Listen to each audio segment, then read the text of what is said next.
I'm coming before you to speak about Christian Universalism and National Conservatism, to address an anxiety many people have that their Christian faith is in conflict with a conservative nationalism. It's a thorny topic, and what I thought I would do is proceed by listing a series of propositions and then offering some commentary. 7 propositions on the question of Christian Universalism and American nationalism. Proposition number 1, the church is the agent of Christian Universalism. Christianity requires no specific political form. It has adapted over the centuries to kingdoms, to empires, and to republics. However, Christianity is adamantly opposed to any political project that pretends to a universal mission or a universal dominion. In the Christian view, only the church can overcome divisions and restore unity to the human race. We argue with our Jewish brothers and sisters about that particular proposition, and I'll come to that later. Proposition number 2, America is a nation, not a church. Our country has been marked by a very potent Christian sensibility, and as Mary Eberstadt and others have noted, this has been crucial for our success as a nation.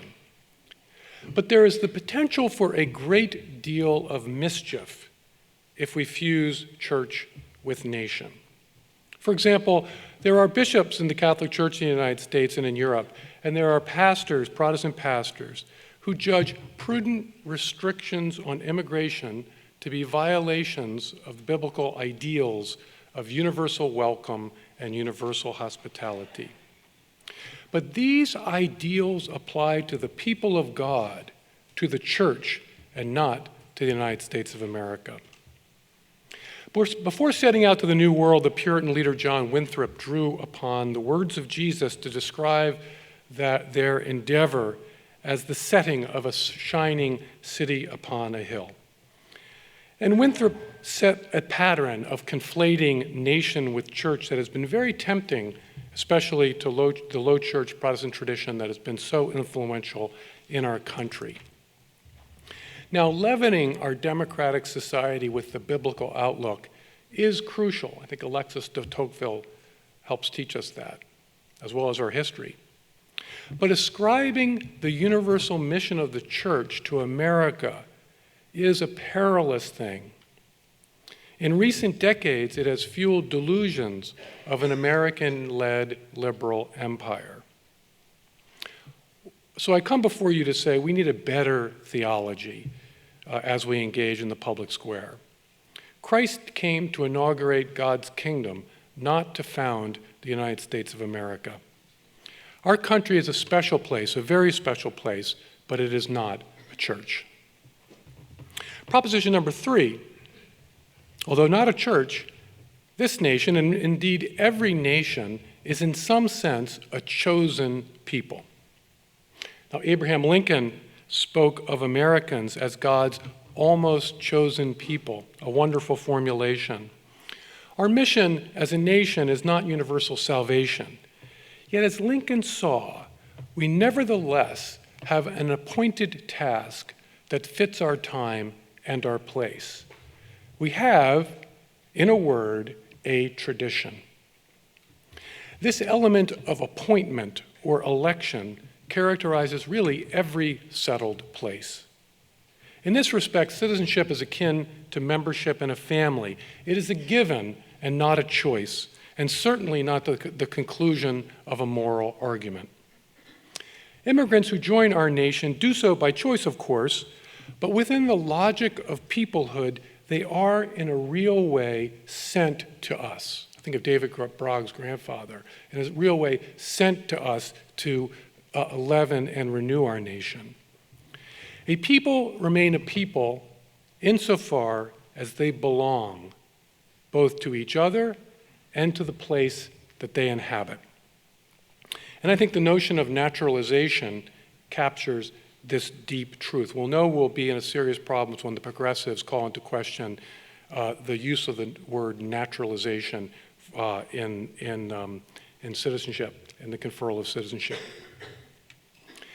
Now, in a parody of the Christian doctrine of the Incarnation, a certain modern mentality promises to bring down universal principles and use them to inaugurate a perfect, transparent, and homogeneous justice. This is the mentality that asks, by what right the people of America occupy this land and establish its laws. They ask by what right we police our borders. Now, whether or not we appeal to the superintending hand of God in public affairs, and we're all going to disagree about that, we must, I think, acknowledge the appointed character of our nation, our almost chosen status. We can get together and we can speculate about the best political institutions. We can construct ideal societies in our minds.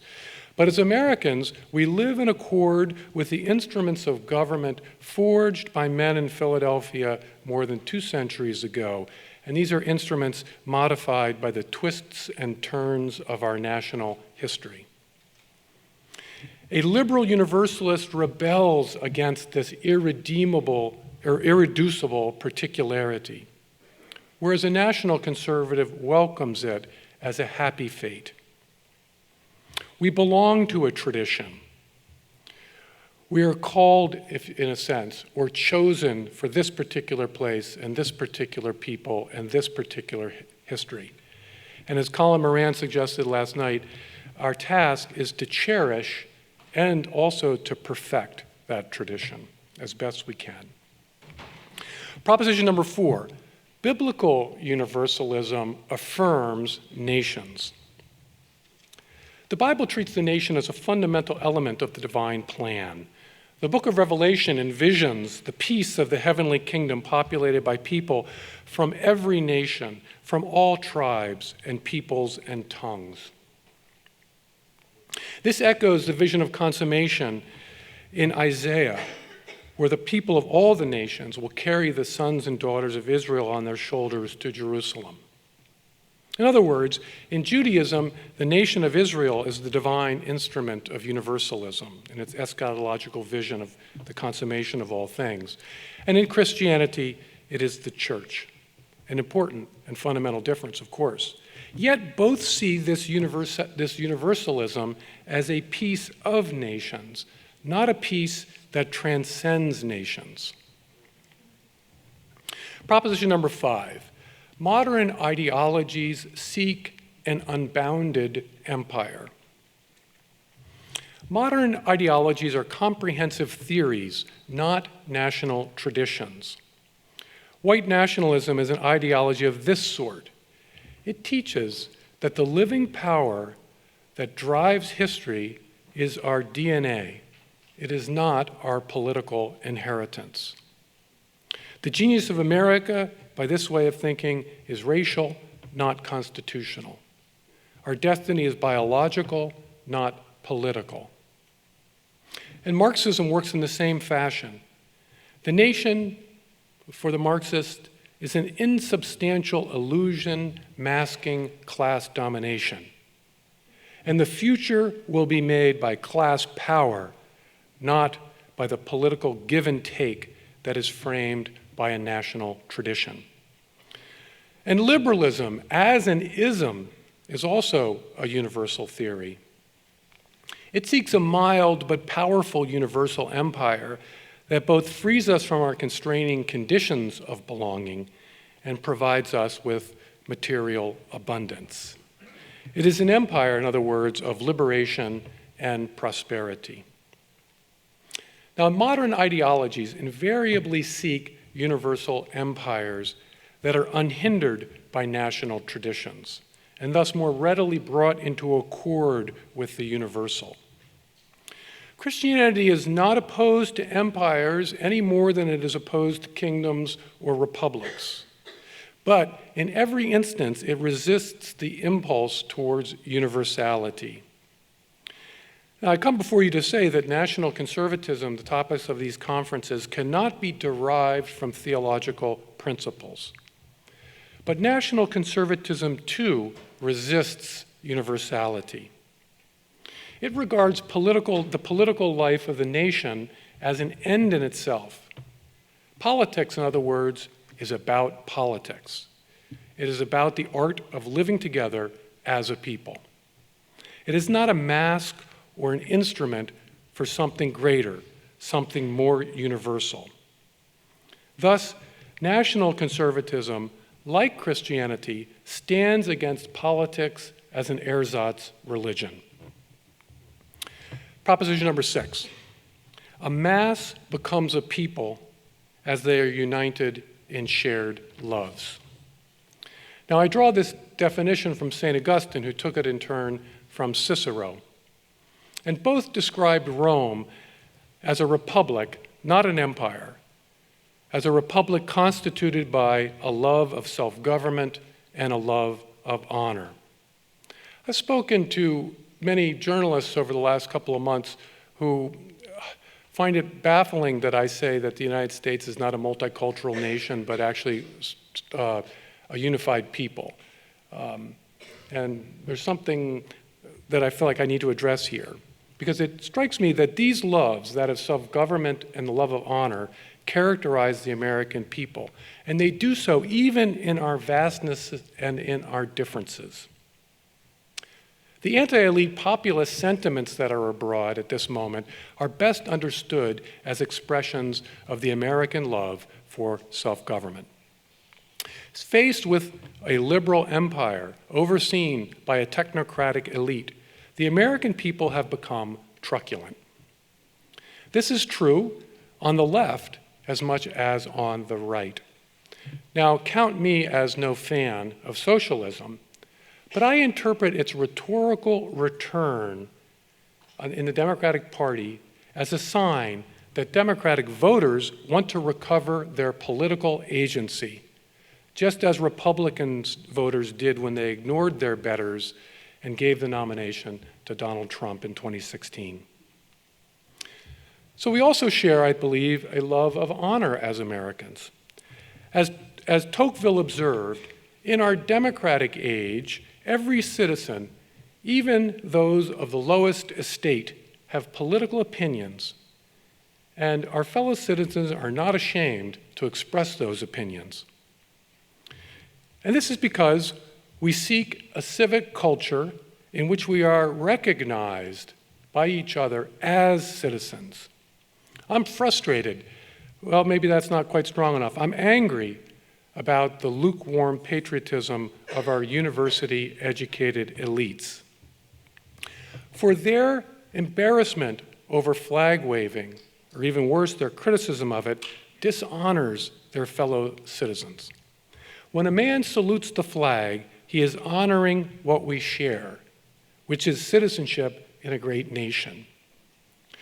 Now, as an aside, I should say that many of our fellow Americans have made a mess of their lives in various ways or another, and they haven't accomplished very much, unlike many of us in the room. And for them, their citizenship is their most precious possession, the thing that they find from which they draw among the greatest honor.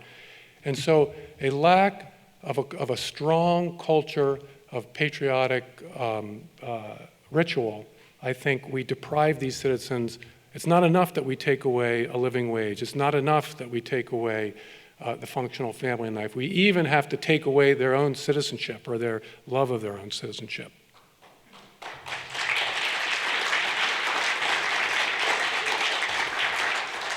Now, we're a partisan people, and we always have been in America. Our cultural roots reach into foreign lands. Some among us came only recently. Others are descended from those who were brought here in chains. Yet we are and remain a nation united by shared loves. And it strikes me the question I think Peter Thiel raised last night is, can the left affirm this unity, even as it debates with us about the shape it should take in the future? To me, that's an open question, and one reason why this conference is so important. Proposition number 7, the final proposition. A nationalist politics can serve the end of true Christian universalism. A nationalist politics can serve the end or contribute to the end of true Christian universalism. The first letter of Timothy warns, quote, "If anyone does not provide for his own people, and especially his own family, he has disowned his faith and is worse than an infidel." End quote. Now, this harsh statement from the New Testament unites a high ideal with a hard fact. The ideal is Christian universalism, which is best understood as the peace that is born in unity in love. The hard fact is that as fallen creatures, we are in bondage to our own self-love. Now, the ties of blood appeal to our innate impulse to sacrifice something of our interests for the sake of our children. And this makes the family a great school of virtue. But God, in his benevolence, has provided the nation as a political form as a further remedy for our sinful self-regard. The nation is a political community and a shared way of life. It is not a clan bonded together by blood and family ties. As a consequence, patriotic love is a great cure for our self-love, a cure indeed that is more powerful than clan and family ties. To be alive to the national interests means to be, in some sense, dead to our self-interest. Mothers and fathers allow their sons to go to war. The most important moral and spiritual function of civic life, I believe, is to train our loves to reach beyond ourselves, to reach beyond clan and kin, in order to take in the needs of the body politic as a whole. Now, John Henry Newman, to be beatified in the fall, he once observed, quote, "The love of our private friends is the only preparatory exercise for the love of all men," end quote. Well said, as so much that Newman does say, but nevertheless, I believe too restrictive. The loves we share as Americans, the loves that nourish patriotic devotion and encourage the bonds of civic friendship, these too can prepare our hearts for a higher, more universal love. So in conclusion, those who dream of a liberal empire imagine justice without virtue and peace without love. Those dreams do not train the hearts of men. Our nation tugs at our hearts, and a national conservatism is ordered to the protection, preservation, and perfection of a shared way of life.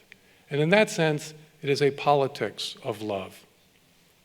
This frightens those who want a cool, technocratic regime. And it frightens them for good reason, for men sacrifice many things, even themselves, for what they love. And I would say this vision troubles those who aspire to a multicultural regime. And again, it troubles them for good reason, for love unites. Now, I dread the triumph of these loveless visions of our political future, for they mean the end of the democratic age and its supersession by a managerial, therapeutic empire run by central bankers and diversity consultants.